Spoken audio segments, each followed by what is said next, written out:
Kristína, þú varst að skrifa undir samning hjá meistaraflokki kvenna Stjörnunni hér áðan. Hvernig tilfinningin? Bara góð sko, bara mjög spennandi tíma framöndan. Hvernig líst þér á liðið sem að koma saman núna?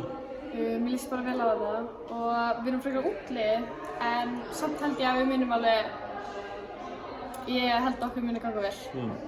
Það er náttúrulega rosalega deild eins og hún er að verða.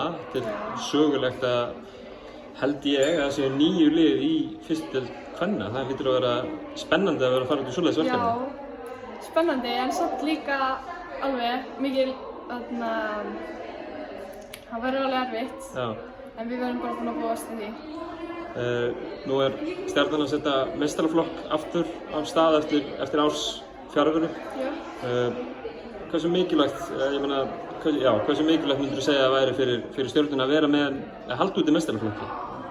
Mér finnst það frekar mikilvægt til að yngri leikmenn fá líka að líta upp til einhvers. Og þær geta þá haft eitthvað markmið.